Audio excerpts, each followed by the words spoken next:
This is Western New York's news leader. Now, News 4 at 5. Guilty. A person who should have been his protector was instead his murderer. Ali Mohammed Mohamud convicted in the brutal beating death of his young stepson. Good evening. This verdict came down just a couple of hours ago. And we were able to track down one of the jurors. And tonight, News 4's Rich Newberg is back from State Supreme Court with the details. The jury determined that Ali Mohammed Mohamud killed his son and intended to kill his son. It took the jury about 3 hours to reach the verdict. The prosecution had presented a convincing case.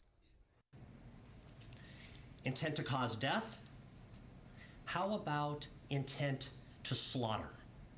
Ali Mohammed Mohamud must be found guilty of intentionally murdering his stepson, prosecutor Thomas Finnerty told the jury, because he confessed to methodically gagging 10-year-old Abdi Fattah Mohamud with a sock and duct tape, binding the child's hands with an electrical cord, and then beating him with a rolling pin until his lifeless body fell to the basement floor. He was using this rolling pin with extreme force for an extended period of time, being wielded by an adult against a boy.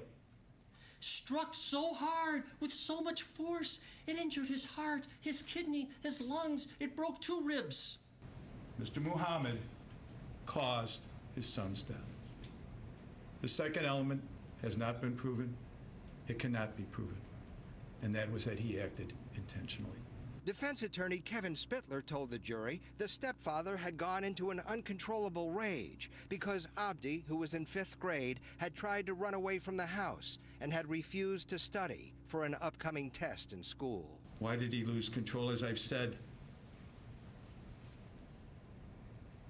he just wanted his son to succeed. If your intent was only to cause serious physical injury, why would you be using this and why would you be aiming there? An adult male, twice his size, 94-pound boy, one blow with tremendous force on the head. That's enough for intentional murder standing alone. Standing alone.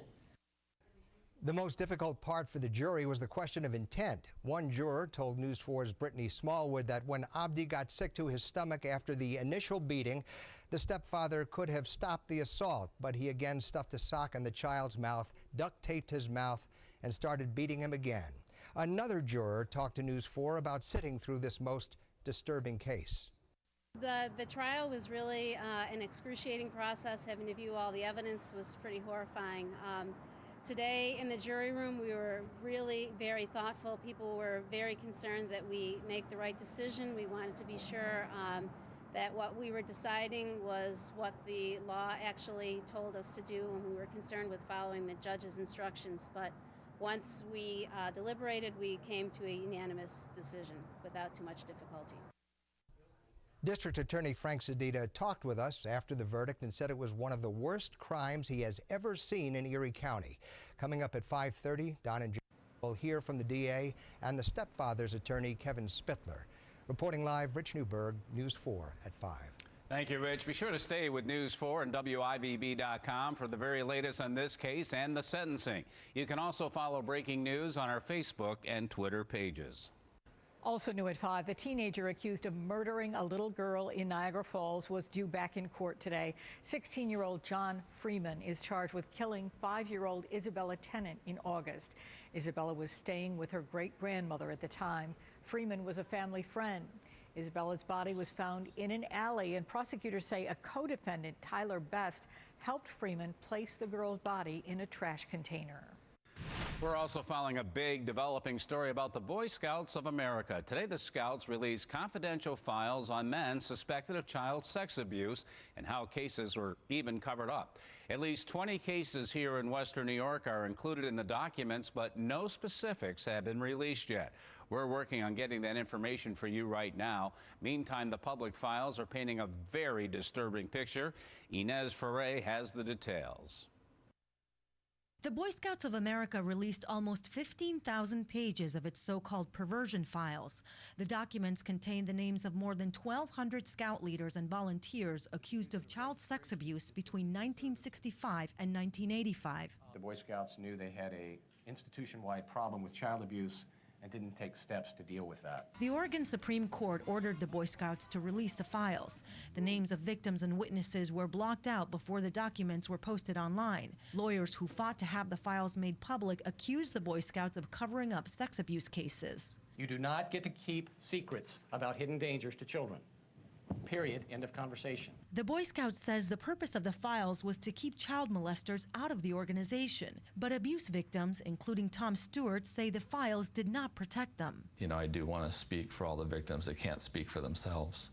You know, scouting does have some good points. However, right now it's a very dangerous program for young boys. Boy Scouts of America President Wayne Perry admits the organization did not do enough to prevent abuse. We have to also remember that was a different time. I will tell you, I'm not going to defend what might have happened in the context of then. To the extent that we fell short of protecting a youth, and we did fall short in some instances, we're profoundly sorry. Perry says the organization is now a leader in preventing child abuse and uses computer background checks on all volunteers. Ines Ferre for CBS News. Customers may have had some problems with HSBC Bank today. We received reports from viewers that the worldwide system was offline. We did some checking. The bank's website reported that the customers were having problems at ATMs and vendors. The bank said the issue was resolved and all terminals were back up and running quickly.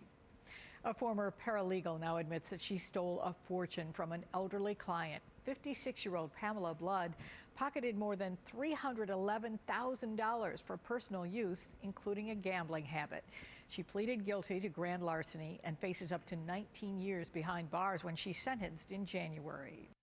Western New Yorkers are paying their respects to a beloved priest. A wait for Father Joseph Moreno is being held until 9 o'clock tonight at St. Margaret's Church on Hurdle Avenue in North Buffalo. Father Moreno took his life last weekend at the rectory of St. Lawrence Church, where he was living. Father Moreno was well known across the community for his charitable work. He was also a former chaplain to the Buffalo Fire Department. His Mass of Christian burial will be held tomorrow at 10 a.m. at St. Margaret's. Chilling new details are emerging about a suspected terror plot foiled in New York City. Authorities say the Federal Reserve building might not have been the only target. Officials say Qazi Nafis considered attacking President Obama and the New York Stock Exchange. Nafis was arrested and indicted after an undercover operation. Authorities say that he plotted to blow up the Federal Reserve building in Manhattan. Agents had been watching him for months and provided him with a fake bomb. Nafis arrived in this country from Bangladesh in January on a student visa and attended one semester of college in Missouri. And with safety in mind, New York Senator Chuck Schumer says he has introduced a bill to increase the oversight of student visas in this country. Schumer's push began earlier this year when a university in California was accused of selling student visas to 1,500 foreign nationals. Schumer's push comes not too long after the NYPD conducted surveillance of foreign students at UB and other colleges on the East Coast. Investigators believe a lawnmower sparked that fire at a gun club in the Southern Tier. Viewers sent in their pictures when they spotted flames shooting out of the Rod and Gun Club on Route 353 in Cattaraugus County last night. No one was inside at the time. The building is a total loss. The investigation is still going on tonight. Western New Yorkers will be opening their hearts to honor the legacy of an Amherst teenager. Rockin' for Rice is happening tonight at the Town Ballroom in Buffalo. People of all ages are invited to the concert to honor Alex Rice. She was struck and killed while riding her longboard along Heim Road last summer. Dr. James Corasanti was convicted of misdemeanor DWI in the case. All proceeds from the concert go to the Alex Rice Peace Park Foundation, which does have plans to build a skate park. Two women with roots right here in New York State are about to enter sainthood. Catholics from across the state are making the pilgrimage to the Vatican for Sunday's ceremony. Mother Marianne Cope and Katera Takawitha will be canonized along with 5 others. Kateri was a Mohawk Indian born in the 17th century near Utica. Mother Marianne served as a nun in Syracuse, then moved to Hawaii to care for patients with leprosy. Turning to weather now as we take a live look at Lake Erie. It felt more like spring instead of fall outside earlier today, but let's check in now with forewarned Chief Meteorologist Don Paul to see what's happening. Don? Well, we had quite a little gust front come through the western part of the Niagara Frontier in Chautauqua County during the last hour, and that's associated with a cold front, showers falling into very dry air. A lot of the rain evaporating, cooling the air. Cool air is heavy and dense, sinks and produces a brief, strong gust. Those gusts have now moved off to the east. Note the wind arrows. We're behind the cold front in Buffalo with a gust to 31. We had a gust to 41 about a half hour ago, and those gusts will be reaching parts of Cattaraugus and Allegheny County. As we move toward the weekend, I don't think you're going to be thrilled with the first half of it in my updated forewarned forecast, which I'll have for you in a few minutes. Don and Jackie. Thank you, Don. We'll see you then. And remember, you can track forewarned weather 24 hours a day right at your fingertips by downloading our free News 4 app to your Android or iPhone. Drivers are finally feeling a trace of relief at the pumps. After a recent surge, gasoline prices are slowly trickling down. The seasonal slide got underway later this year. Now, the national average is $3.74, which is way lower than the average price around here, which is $4.09. You can always find the lowest prices here and around the country under the Money tab on our website. A new ruling came down today on gay marriage. A federal appeals court in Manhattan became the second in the nation to strike down the Defense of Marriage Act as unconstitutional. The court upholds a lower court decision which ruled that the 1996 law that defines marriage as involving a woman and a man violates the Constitution. This latest ruling says the law violates equal protection. The issue is expected to be decided by the Supreme Court. An online university is pulling the plug. We'll have the story straight ahead. Plus, a gunman opens fire at a beauty salon in Florida. And new developments in the talks to lift that NHL lockout. Steve Vesey is standing by with the very latest next.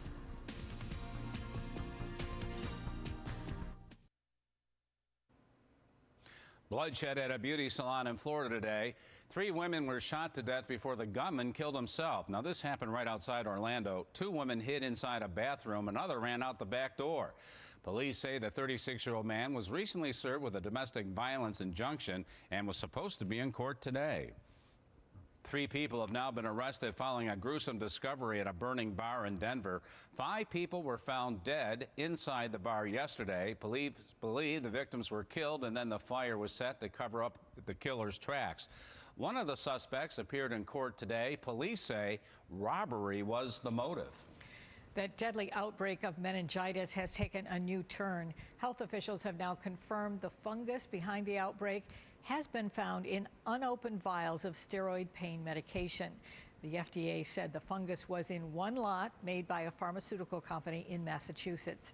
That pharmacy is under investigation now. The outbreak has killed at least 20 people now and sickened more than 250 others. The number of people applying for unemployment has jumped. The latest report shows the rate went up by 46,000 last week. That's the highest level in 4 months. This is in sharp contrast to last week's reported drop. A lot of people turn to them to get a higher education, but the University of Phoenix is cutting back by closing 115 of its locations across the U.S. This will affect about 13,000 students. Some 800 employees will lose their jobs. The company that operates the school says it's part of a cost-cutting plan. Affected students are being encouraged to continue their studies online or at other locations. Newsweek is turning the pages and making some big changes. The popular magazine will stop printing and go fully digital by the end of the year. The magazine has been in print for 80 years. The final printed version will roll off the presses on New Year's Eve. NHL players have had a chance now to respond to the league's latest offer. We get the very latest right now from News 4's Steve Vesey. Steve? Well, as promising as this all looked on Tuesday, today it all came crashing back down. NHL Commissioner Gary Bettman called the players' proposals a step backwards, and talks broke off after barely an hour today. And it's a crushing blow in the effort to save a full 82-game schedule. The Players Association presented 3 different offers. Bettman said none of them even came close to that 50-50 split the league offered 2 days ago. Union Chief Donald Fear responded by saying the league's current offer would cost the players up to $1.8 billion over the next 6 years. According to that proposal, the two sides would have to make a deal by next Friday at the latest to play a full season. That looks extremely unlikely after today's meeting, although Bettman wouldn't say whether he would start canceling more games because of today's lack of progress. If they're that far apart, though, might not just be a couple weeks we're talking about canceling. Neither side left happy today, so the lockout continues with no end in sight. In the studio, Steve Vesey, News 4 Sports. Thank you, Steve. 7 people were hurt when violent storms carved a path through the southeast. Trees came down, homes were damaged. The wild storms hit a number of states, including Arkansas, Mississippi, and Tennessee. But things were a lot more peaceful back here at home. Dora sent us this picture of a beautiful sunrise in Dayton and the birds taking wing. Remember, you can set in your reported pictures to WIVB.com. But we are expecting some rain tonight, aren't we, Dad? Moving in.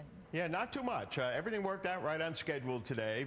That southeast wind warmed us up to way above average temperatures, dried the atmosphere, and that story is in this time lapse. Let's show it to you. This is from the Dent building near the 290 in Amherst. Note those dark clouds. Let's run through that again. But note the air under the clouds, how clear it is. A southeast wind, the downslope wind is a drying wind, lowered the moisture content of the atmosphere near the ground so that most of the rain, and there was some, has been evaporating on the way down. So with that, there's cooling going on and gusty winds initially as this cool front goes by. And so right now, I'd estimate the winds are gusting to between 30 and 40 west of Batavia down to around Jamestown. The front goes by and the winds will settle down some. You can see for yourself, not that much rain here. Cells in this broken line south to north, the overall motion slowly toward the east. Evening scattered showers, not much to them, so the people with non-municipal water, the well owners, you're not going to get much out of this. Our rainfall deficit, by the way, is still more than 8 inches at the National Weather Service Observatory. Mostly rain-free tomorrow, but as we've been telling you, a disappointing Saturday. 56 right now, and it is windy, not as windy as at 4 o'clock. 21 miles an hour, gusts to 31. We had gusts to 41 between 4 and 5, and the air has moistened up just a little bit from these passing showers. Let's look at our in-house microcast and all the makings for a period of somewhat steadier rain that would have only lasted 2 hours or so, a little diminished now to more scattered showers. We get to 10 o'clock, and those are pushing to the east as drier air punches in from the southwest, just as I showed you with yesterday's microcast. And we'll actually have some sunshine around tomorrow with a lot of rain-free time just about all day until the end of the day, when a couple of showers may start to pop up. Heading out tomorrow night, a few spotty and occasional showers, but nothing that widespread tomorrow night. On Saturday, scattered and occasional showers around, but a strengthening southwest cool wind may set up a band of lake-enhanced rain for several hours near the metro area out to the northeast suburbs, where the rainfall amounts would be heavier than to the north and to the south. And as we look at the highs before the front and the showers, 69. Rain, cool air behind the front, 56 now. It had been 70 at Dunkirk, down to 52, down to 48 at Jamestown. And we pull back, and again, here's the initial shot. There's the drier air pushing in for later this evening. Evening scattered showers, drier by midnight. The breeze will diminish. A morning low from 40 in the valleys to about 47 around Williamsville and Clarence and Lancaster. And then for tomorrow, mostly rain-free, limited sunshine developing, maybe a few showers at the end of the day. Still mild, 58 Hills, 62 in the metro area. Tomorrow night, scattered and occasional showers, lots of rain-free periods, 40 to 46.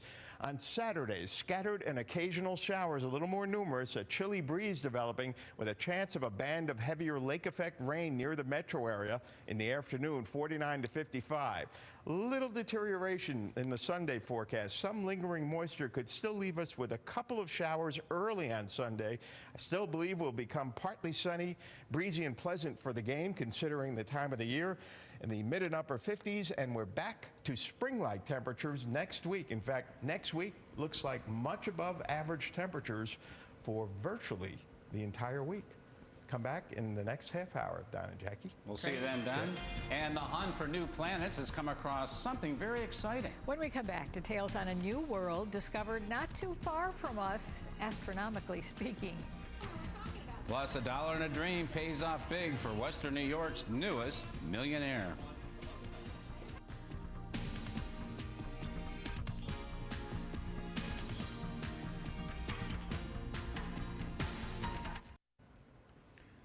On tonight's community calendar, the First Universalist Church in Middleport is having its fall bazaar. It's this Saturday with food, crafts, and vendors. It's from 10 until 3 at the church on Main Street. You can always post your own event on our community calendar at WIVB.com. A camera was rolling as a fiery show streaked across the night sky over San Jose, California. A large meteor created quite a sight last night. Witnesses say they also heard a loud boom, which shook their homes. Scientists says the meteor likely hit the Earth after dissolving into the size of a car. And scientists made a fascinating discovery in space. They found a planet that's roughly the size of Earth. It's located outside our solar system in the nearby Alpha Centauri system. This is the closest planet beyond our system. It's roughly 23 trillion miles away. Scientists do not believe, though, that this planet can harbor life because the surface temperatures are estimated to be about 1,300 degrees Fahrenheit. Well, back here on terra firma, a Western New Yorker has really hit the jackpot. News 4's Diana Fairbanks introduces us to this newest millionaire. Diana? That's right. A Hamburg man's regular Sunday stroll paid off big time to the tune of $2 million. Every Sunday, Stanley Scott walks to get his paper and lottery tickets, and he checks the Powerball numbers the following Thursday. He could not believe his eyes, though, at the end of September when a few little numbers added up to a major windfall. Complete surprise. I mean, it's one of those situations where you're sitting there and hoping that it's going to win, and it actually happens where you're checking the numbers and you're circling each one, and as you're circling, going, I'm getting closer, and all of a sudden you hit 5 numbers and you go, oh my God, I won $2 million. I mean, it's just a shock. He says he's putting the lump sum payment of $1.3 million into his retirement fund, even though he has no plans to retire anytime soon. And he still plans on playing the lottery and hopes to be the lucky guy who strikes it rich twice. If that happens, we'll be sure to let you know. Don and Jackie. All right, I'm sure you will, Diana. And there's still a lot more ahead tonight, including the latest on the closing of FWS. Plus, raising awareness about a danger in many older style homes. Also this. People need help. Struggling to save your home from foreclosure? We have some important information for you.